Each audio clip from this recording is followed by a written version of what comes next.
Greetings from Rome.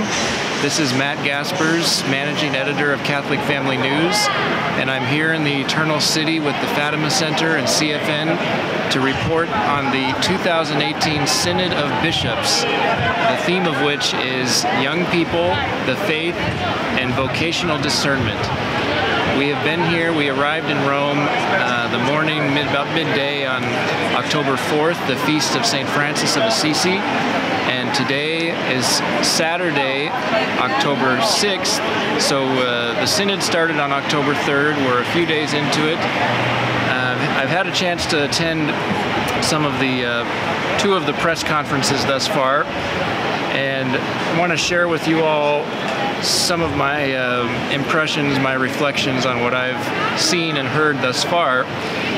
I also have written a report that's available on the Catholic Family News website, and it will also be available on the Fatima Center website in the near future. I think the sense that I've gotten overall so far, there seems to be a lot of naturalism. The discussions seem to be centered on a very kind of natural, worldly, human level, and I feel like there needs to be more of a spiritual component to everything that's going on here. The youth today are in such desperate need of basic catechesis, of being taught the basic truths of the faith, because without that, there's no anchor for any of us. We all need that anchor of sound doctrine and also a holy example. You know, the Synod is going on in the midst of what has been terrible crisis, a summer full of revelations of sins of the past and even some of the present on the part of the clergy, the hierarchy. And all of that, in my view, goes back to a lack of faith, a lack of being rooted in the truths of the faith and tradition. So at some of the press conferences, or the two that I've attended, I've asked a couple of questions of the bishops who are sitting on the panel when they open it up for questions and answers, and just trying to inject some spiritual and supernatural into the discussion. So, for example, during yesterday's press conference, I asked a question about liturgy, and they were discussing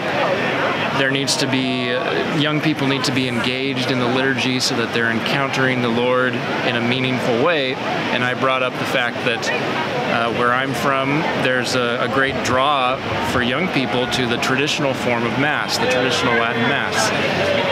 And the answer that I got from the Australian Archbishop, I believe last name is Fisher, he's the Archbishop of Sydney, Australia, and he basically said that, while he recognizes that excuse me, that some young people are drawn to that, others prefer a more lively, Pentecostal, as he said, taste for liturgy. So it's kind of like, well, you can't really say one's better than the other, but in fact, tradition is objectively better. And the young people, it's a fact that they are attracted to the traditional, the beauty of the traditional liturgy.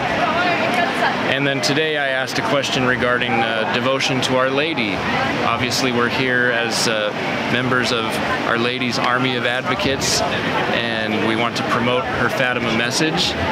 So I asked, is devotion to Our Lady being discussed in the Synod Hall, specifically in regard to tomorrow's feast day, the Feast of the Holy Rosary, and then on October 13th, next weekend, will be the anniversary of the Miracle of the Sun, Our Lady's final apparition at Fatima.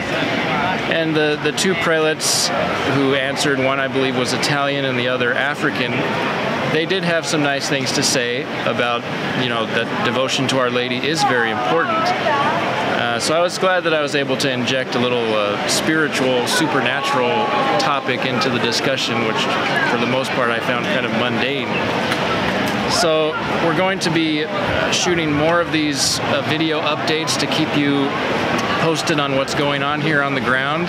Tonight there's going to be a meeting of the Synod Fathers, the bishops, including the Pope himself, with the young people. So that should be an interesting event, and we'll try to keep you posted on that as things develop. So from Rome, this is Matt Gaspers, managing editor of Catholic Family News, signing off. God bless you.